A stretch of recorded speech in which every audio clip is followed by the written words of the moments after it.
Nos encontramos en otra video reacción más, la cual se llama La grabación que inició un misterio sin resolver. Primeramente me presento, soy Sasha Lingel. Sí. Todos los créditos respectivos van al canal de Treeline. Siempre saca buenas joyas. Aún así no sé por qué lo estoy presentando si Treeline lo topan. Pero pues nada más, ¿verdad? Sí, todos los créditos respectivos van al dicho canal. Fuck you. ¿Por qué los insultas? ¿Qué te pasa? De rescate estaba realizando una búsqueda de dos personas que habían desaparecido cerca del monte Asahidake en Japón. Durante esta búsqueda vieron que alguien había formado las letras SOS en una zona abierta alejada de la montaña. Revisando mejor esa zona, vieron a los alpinistas a unos 2 kilómetros de la señal y pudieron rescatarlos a las 7 de la tarde. Mientras rellenaban el informe del rescate, la policía comentó lo útil que fue la señal para encontrarles. Sin ella no... ¿Por qué te presentes en la idea de que... No. La gran mayoría de gente que ve mis video reacciones, yo siempre leo todos los comentarios que me llegan en todas mis video reacciones. Por eso, si se quieren animar a comentar, yo probablemente ponga corazón o te responda tu comentario. La cuestión es, yo veo todos los comentarios y todos me dicen, soy nuevo. O sé que son interacciones nuevas. Y es por eso que me presento ahora, porque... Ay, además me dio mucho cringe presentarme, ya no lo vuelvo a hacer. Adiós. No habrían prestado atención a esa zona ya que queda muy alejada de cualquier ruta de senderismo. Los montañistas no lo entendían. Ellos no habían hecho ninguna señal. Quien lo hubiera hecho aún seguía allí. Por desgracia, para cuando descubrieron que posiblemente había más gente perdida ya era de noche, tenían que esperar al día siguiente. La agencia forestal que toma fotografías... Chale, man, imagínate que estés desaparecido en el este del bosque y que al final hayan rescatado otras personas que estaban también desaparecidas y ahora que es de noche no te puedan seguir buscando. Nah, increíble, tristísimo. aéreas cada 5 años para actualizar los mapas, confirmó que la señal ya aparecía en septiembre de 1987, mínimo What? había sido creada 2 años antes, y en todo ese tiempo nadie se había dado cuenta. Al día siguiente, a la mañana del 25, el helicóptero estaba de nuevo revisando la zona de la señal, pero no importaba cuánto ni dónde mirasen, no había nadie pidiendo ayuda. Para asegurarse, regresaron el mismo día por la tarde, pero esta vez para descender directamente sobre la señal, y de cerca era más impresionante. 3 letras gigantes formadas por multitud de troncos de 5 metros de largo. Claramente lo había hecho una o varias personas, algo que pudieron confirmar al descubrir cerca de la señal huesos humanos. Cuanto más miraban, más parecían encontrar. Un húmero, un fémur, partes de una pelvis. Vieron también ropa desgastada, unas zapatillas deportivas, algunos objetos de acampada y lo que parecían cabellos largos. Alguien había estado pidiendo ayuda desesperadamente. Esta imagen es muy creepy y aún así la detuve, ¿qué me pasa? Pero nunca logró salir.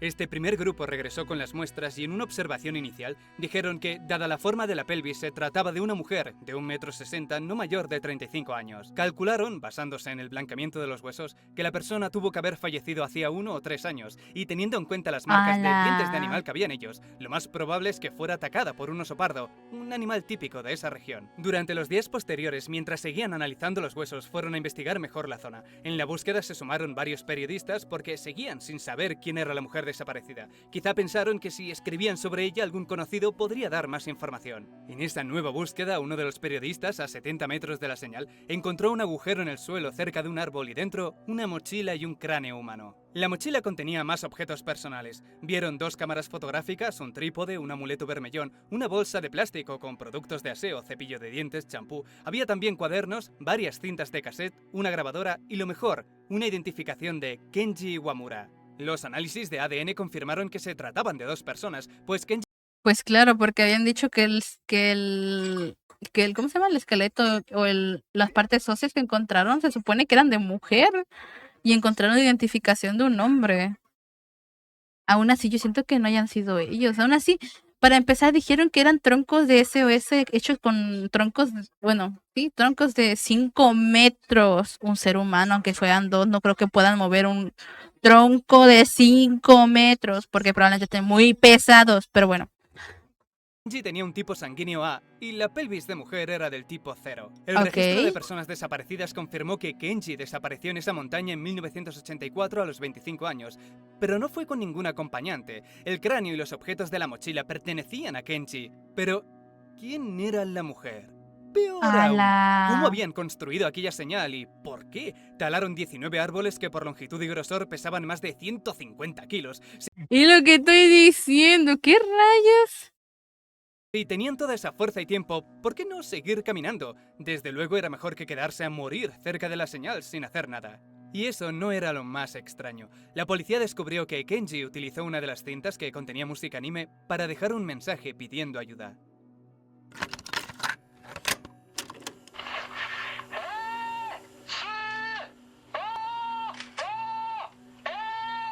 ¿Eh?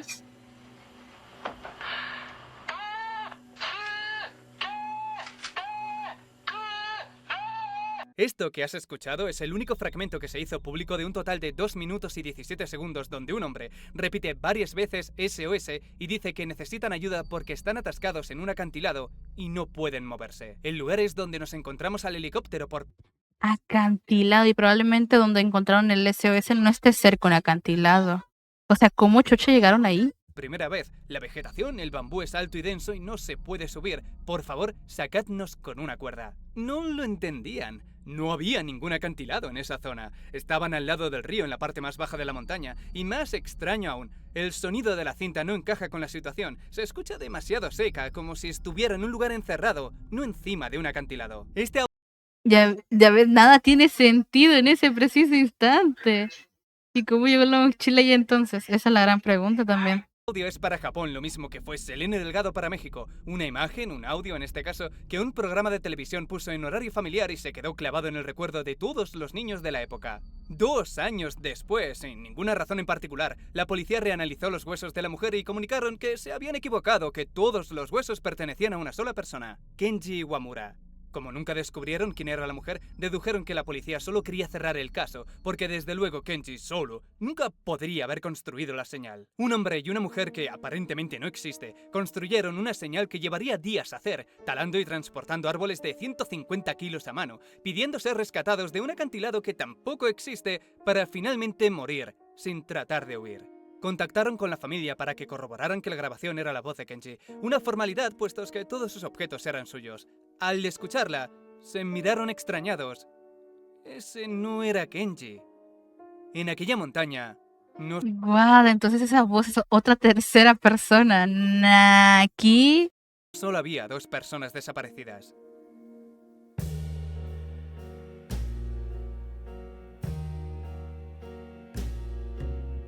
¡Qué historia tan misteriosa, eh! Bueno, ahora voy a contarte lo que pasó realmente. Verás, es verdad que la historia de Kenji fue en algún momento un misterio. Estamos hablando de 1989. La información era escasa y la difusión lenta, una mezcla perfecta para la creación de un misterio. Se da mucha importancia al boca a boca y las teorías poco a poco se convierten en hechos. Internet se encargó de recoger esta historia antigua y repetir una y otra vez los mismos puntos misteriosos sin pararse a pensar 2 segundos lo que están diciendo. Ahora entenderás a qué me refiero. Volvamos al principio. Ok. Cierto que lograron rescatar a 1 o 2 alpinistas perdidos gracias al SOS. La montaña Sagidake es bastante popular y sencilla, siempre y cuando la hayas visto al menos una vez o tengas un buen sentido de la orientación. Los que se confían demasiado terminan en rutas que parecen viables, pero cuando te quieres dar cuenta de que te has equivocado, no puedes volver atrás. Para guiarse, para que eso no pase, Japón, en su infinita sabiduría milenaria, escogió una gran roca cuadrada para que sirviera como guía y la llamaron Safe Rock, porque tiene una forma cuadrada como una caja fuerte. El camino Grande Japón. Hicieron un efecto Mandela. No lo sé. Probablemente ahorita nos lo va a explicar. de su vida no necesita guía porque solo es un camino recto, pero al encontrar esa roca es cuando puedes equivocarte. Para saber cuál es el camino correcto solo tienes que seguir 50 metros y al sobrepasarla, girar hacia la derecha. Pero como he dicho, la sabiduría de Japón es infinita y crearon estas indicaciones sabiendo que justo al lado, apenas a 10 metros, hay otra roca exactamente igual, tan parecida, que le llamaron Fake Safe Rock. Con muy buena visibilidad, la auténtica la ves antes que la falsa, la ves mientras subes todo el camino, pero con mala visibilidad ves la falsa antes, y si sigues las indicaciones con la falsa, te llevará por donde se perdió Kenji, los 2 alpinistas y más gente. Se partían el culo cada vez que pasaba. Otro mamón perdido por unas indicaciones de mierda. Teniendo en cuenta que se encontraban en esta roca acampada, imagino que Kenji... ¿Y por qué no pusieron letreros? O sea, es más fácil que decir, la roca de la salvación. Bueno, pon un letrero y se acabó, no sé, es más fácil. quería llegar al camping que hay al otro lado, pasar la tarde y volver. Asumiendo que iba lento porque quería hacer fotos y disfrutar del paisaje, solo la subida le pudo llevar cerca de 1 hora. Bien, llegó a la roca falsa, se confundió seguramente por mala visibilidad y bajó por el lado derecho. Aquí mostraron la ruta que creen que hizo, pero como no se ve un carajo lo he pasado a un mapa 3D. Vamos a quitar también la nieve, no solo porque se vea mejor con sol, sino porque Kenji no lo mencionó, y la nieve complica más la subida que la vegetación lo habría dicho. Este es el camino que propusieron, más que nada porque es el que hacen todos los que se pierden por esa zona. ¿Ves? Este es el claro de la señal. Ahora no está porque lo quitaron, pero tomando como referencia las fotos estaría justo aquí. Ahora volveremos con la señal, primero sigamos con el camino. Como he dicho, suelen perderse por aquí, pero ves que hay un problema, ¿verdad? Por más que mires, en este camino no hay ningún acantilado. Las dos zonas más parecidas a un acantilado son estas dos, marcadas en rojo. Si se hubiera encontrado en este, habría visto una pendiente de 100 metros. No es un acantilado propiamente dicho, pero teniendo en cuenta su punto de vista, habría visto algo parecido a esto, así que puede parecerlo. Sin embargo, para terminar en ese lugar tendría que haberse salido del camino. Al segundo acantilado, sin embargo, el mismo camino te lleva. Sé que visto con este mapa parece imposible perderse, que no es gran cosa, pero ten en cuenta la escala real. Él no sería más que un punto pequeño rodeado de bambú y niebla en todas direcciones. Bueno, Además, ahí tiene tipo de toda la mapa razón también. Chucha, qué complicado. no representa bien los desniveles. Cuando aquí ves que es un camino recto, en realidad pueden ser caídas de 2, 3 o más metros.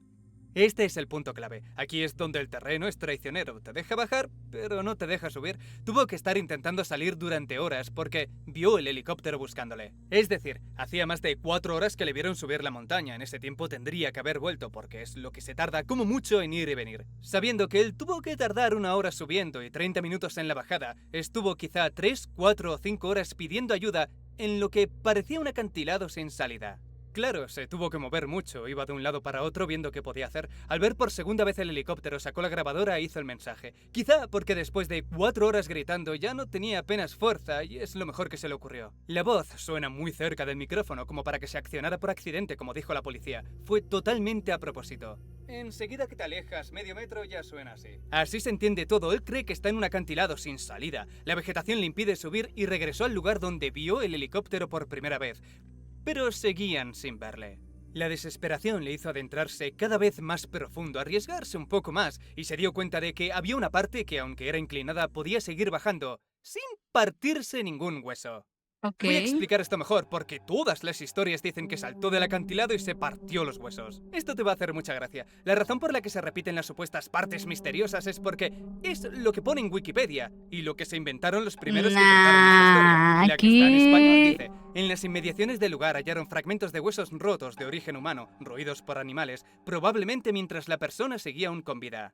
Bien, miras las fuentes para ver de dónde lo han sacado y no solo no mencionan los huesos, sino que ni siquiera hablan de este caso en particular. Hablan de otros accidentes ocurridos en 2016 y 2017. El resto son Esta consejos gente de montañismo. Otra fuente Wikipedia. que dan es un resumen. Oye, la gente que le gusta estar chachareando y repitiendo como grabadora, ¿no tuvieron clases de que Wikipedia literalmente todos pueden editar la información y contar lo que se les cante del pico? Pero bueno. De un episodio al cual no se puede acceder, muchas gracias, pero el resumen tampoco dice nada de huesos rotos ni que se lo comieran con vida. La única fuente que dice algo parecido es este recorte de periódico que dice: también se especula que un oso pardo pudo haber estado involucrado en el desenlace, aunque no hay pruebas concluyentes. ¿Cómo se transforma una especulación sin pruebas a sí, seguramente se lo comieron vivo? ¿Pero qué cojones? Hay más detalles que aclarar, pero primero tenemos que llegar al lugar de la señal. Sea como sea, Kenji encontró un camino para bajar, quizá ayudándose con el bambú para ir frenando poco a poco. Podemos deducir que el camino azul es el más probable porque si hubiera ido por el amarillo habría encontrado multitud de zonas abiertas similares a la de la señal, no hacía falta ir tan lejos. Mientras que siguiendo el camino rojo, esta es la primera zona que encuentras ideal para hacer una señal, así que quitando todo lo demás,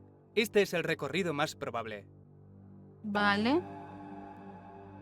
Finalmente llegó a la zona pantanosa. En ese punto tenía dos opciones: seguir el río o hacer una señal con los árboles caídos que había estado viendo todo el camino. Si seguía el río, se le haría de noche antes de poder llegar a alguna parte, y tampoco sabía a qué distancia estaba el lugar más cercano. Hacer la señal era la opción más sensata, más sabiendo que había un helicóptero rondando la zona. Así que se puso a talar árboles. Es lo que dice la Wikipedia en inglés y blogs de misterios. Pero en cuanto miras unos segundos la zona, entiendes por qué los periodistas japoneses nunca alimentaron el misterio de cómo taló los árboles. Porque los ves caídos por todas partes. Los tienes aquí, aquí, aquí otros y aquí. Mires donde mires los encuentras. Hay tantos que puedes elegir el tamaño. Puso sus cosas en la madriguera y fue a buscar los troncos más grandes que su fuerza le permitiera mover e hizo la señal lo mejor que pudo. ¿Y por qué nadie se dio cuenta? Chucha. Pero como los talones. Ah, no, y te mismo te dijo que hay troncos rotos, hay troncos tirados, tal cual. De que había una señal en 1987. Hicieron mapas en aquella época, tenía que aparecer en todas partes. Ya, bueno, las fotos se toman a 3.700 metros de altura y como dijeron en el mapa no era más de 1 milímetro de una zona que nadie mira y una de las S no se distinguía bien. Era a todos los efectos invisible. Mira, en esta imagen he puesto una señal SOS. ¿La puedes ver? ¿Cómo es que no la puedes ver? ¿Qué es lo que estás ocultando? ¿Está justo ahí? ¿Ahí dónde? Misterioso. Si cuesta aún sabiendo que está ahí, ahora imagínate sin saberlo. Lo raro es que alguien se hubiera dado cuenta. ¿Cuánto medían y cuánto pesaban esos troncos? Voy a decirte 2 frases, a ver si ves algo raro porque aparentemente cuesta muchísimo verlo, puestos que todos repiten lo mismo. Las letras tenían un tamaño de 5 metros de alto por 3 de ancho. La señal fue hecha con 19 abedules de 5 metros de largo cada uno. No, ¿verdad? ¿No ves que es imposible, que no salen las cuentas? Que solo viendo la imagen entiendes que no puede ser, que no son cuadrados. La página de misterios también lo dice. A lo máximo solo pudo utilizar 2 troncos de 5 metros de largo los laterales de la O, pero ¿los usó? Esta es una fotografía de cerca de una de las S. Se nota que no usó troncos tan gordos e imposibles de mover. Lo mismo cuando paras y miras los fotogramas de este vídeo. El más largo de esos troncos tiene que ser de 3 metros como mucho, lo que significa que siendo muy generoso pesarían unos 30 o 40 kilos. Y algo me dice un cosquilleo por la zona baja de la espalda que utilizó bastantes más de 19. ¿Y sabes a qué viene toda esta confusión? Porque los editores de Wikipedia se expresan como el anardo y los lectores no. No. Para empezar, todos pueden modificar Wikipedia. Todos pueden modificar Wikipedia, la información que se les cante. Por eso Wikipedia no es una información. Obviamente hay unas cosas que sí son reales porque son gente que ya están especializadas y la han modificado. Pero hay otras cosas que claramente la gente manipula o cambia para que se haga una historia muy chingona, weón. No verifican nada. Tanto la versión española e inglesa dice: los servicios de rescate buscaron a la pareja y acabó encontrando una gigantesca señal de SOS hecha con 19 abedules de unos 5 metros de largo cada uno. Está escrito de tal manera que da a entender que cada tronco mide 5 metros, cuando la información no dice nada del tamaño de los troncos, sino de las letras. Las letras y no los troncos miden 5 metros de alto. Y estoy convencido de que la culpa de todo esto es una serie consecutiva de malas traducciones, mirar wikis como si fueran la fuente en lugar de las fuentes y repetir lo que dijeron los primeros que comentaron esta historia y cometieron los 2 errores anteriores. En cualquier caso, hizo la señal y esperó. Para cuando quiso darse cuenta estaba anocheciendo. Ese fue su límite. Quedó a la intemperie. Chucha, dice, eso es mentira media. Hay artículos que no todos pueden modificar. Probablemente que son los artículos más importantes. No sé por qué intenté modificar uno y no me dejó. Probablemente sean artículos importantes. O de hechos históricos. Y esas son las que probablemente no te dejen. En Wikipedia, las que son como este tipo de hechos, no creo que le pongan restricción para que no los puedas modificar, ¿sabes? Descansando cerca de la señal. Es difícil saber cuál fue la causa del fallecimiento, pero se intentó pasar la noche en la madriguera, en una zona donde hace frío incluso en verano. Pudo ser hipotermia. Se quedó dormido sin saber que no volvería a levantarse. 5 años después descubrieron la señal y los huesos. Esta sería la escena tal y como la reportaron en el 89. Gracias a la brújula sabemos que el fémur, la pelvis y los primeros huesos estaban a 10 metros de la señal y a 70 metros de los huesos, la madriguera con la mochila y el cráneo dentro. Dijeron en un árbol o cerca de un árbol, así que quizá fuera uno de estos dos. Al ver la pelvis es verdad que la policía dijo que pertenecía a una mujer, pero no sé de dónde sacan que el tipo de sangre era 0. De todos modos, solo por abarcar todas las posibilidades, supongamos que es cierto y dijeron que era del tipo 0. Japón empezó a utilizar las muestras de ADN para resolver casos a finales de los 80. No eran unos expertos, recién estaban aprendiendo. Se intentaron extraer ADN de huesos blanqueados, algo que sigue siendo complicado hoy en día. No verían ningún grupo sanguíneo y la conclusión errónea sería que era de tipo 0. Pero no me quiero desviar, la historia es mucho más sencilla que eso. Vieron una pelvis ancha apta para la gestación y aseguraron que era de mujer, aun cuando no había nada más que indicase que allí hubo alguna mujer. Todos los objetos personales eran de Kenji, los trozos de ropa eran de hombre y los cabellos largos, pues si no eran suyos, tiene que ser otra de las tantas mentiras que fueron añadiendo. Esta parte se encontró en un foro, así que cógelo con pinzas. Los compañeros de trabajo de Kenji añadieron que entendían perfectamente que se hubieran equivocado porque era cierto que tenía la cadera ancha. Sobre su personalidad, dijeron que aunque la gente podía verle como un otaku, es decir, antisocial y rarito, era en realidad bastante amigable. Parece una aclaración innecesaria, que no venga a cuento, pero tiene sentido por la época. No lo comentan, pero al saber que Kenji escuchaba canciones anime, el público en Japón empezó a burlarse e incluso a alegrarse de su muerte. Todo porque un año antes capturaron al asesino otaku, un tipo que se obsesionó con niñas pequeñas. La historia les pareció tan cruel e inhumana, porque lo es, que nada más saber que Kenji seguramente también era otaku, automáticamente lo odiaron. Sobre todo... Ay, qué perra mamada, weón. Ay, Kenji, si no hubiera sido por este accidente, probablemente se hubiera mandado, pero por suicidio, por esta gente imbécil, weón. Maldito Japón. Todo porque algunos daban a entender que Kenji podría haber matado a una mujer. Otros recordaron que en un episodio de Astro Boy, este construye una señal SOS con troncos en la luna. Dejaron caer la posibilidad de que Kenji se matara intentando imitar el manga. Desde luego no sería la primera vez, pero no tendría sentido haber grabado el mensaje. El por qué la policía se corrigió 2 años después es simple. Por más que buscaban, nadie había denunciado la desaparición de una mujer en aquella época. ¿Y por qué tardaron tanto en darse cuenta? Porque no solo revisaron la montaña, tenían que mirar todos los registros de Hokkaido. Dieron tiempo más que suficiente para que si alguien sabía algo lo dijera. Pasado ese tiempo era evidente por simple eliminación que los huesos tenían que pertenecer a Kenji. No hicieron un reanálisis. De hecho, tienes que saber que... Eso de llamar los asesinos por una mamá. Beto, no estamos hablando del asesino ese. No estamos hablando. Y no me importa. Ahora estamos hablando de este caso. Y lo que más importante aquí es lo que es lo idiota que es el ser humano. Porque no nada más voy a decir Japón. Porque la verdad en general la gente es muy idiota, weón. Toda la investigación inicial apenas duró 10 días. En cuanto a la grabación, fue otra exageración de los amantes del misterio. Lo que dijo la familia fue que no estaban seguros, parecía él, pero no podían confirmarlo. Otro misterio no tan misterioso. Esa tenía que ser la primera vez que le escuchaban gritar de desesperación. Y la primera vez que le escuchaban gritar de desesperación, grabado en un cassette. Así que en parte es verdad que era una voz que nunca antes habían escuchado. Si te has dado cuenta al principio, he hecho la traducción como si fuesen 2 personas, pero lo cierto es que en ningún momento dice yo o nosotros. En japonés suelen omitir pronombres si el contexto se entiende. Haciendo una traducción más literal, aunque suena súper rara, sería: no se puede subir porque el bambú es alto y espeso, hay un acantilado y no se puede avanzar. En lugares donde el helicóptero fue visto por primera vez, por favor, ayuda. Lo dijo de una manera que sirve tanto para una persona como 2, 3 o un grupo. Si da la sensación de que la grabación suena seca, como si estuviera en una habitación, es porque está rodeado de vegetación. No necesariamente hizo la grabación justo en el borde de un acantilado. ¿Y por qué se quedó allí? Si tenía energía para hacer la señal, ¿por qué no siguió caminando? ¿Porque se ha perdido? ¿Qué más dará la energía y fuerza que tenga si no sabe a dónde ir? Es muy probable que elija mal el camino. O peor, de vueltas por no saber orientarse. Que siga el río abajo, ¿verdad? Por lo general es un buen consejo, pero no sirve de nada si no sabes qué río seguir. El río que encontró se bifurca constantemente. Si no sabes cuál seguir, terminarás como estabas, en mitad de la nada, pero más cansado. Además, recuerdo otra vez que este mapa 3D es engañoso. Puede y seguramente hay tramos en los que es imposible continuar. Para mí el verdadero misterio en toda esta historia es por qué Wikipedia usa como fuentes blogs que comentan el caso por encima.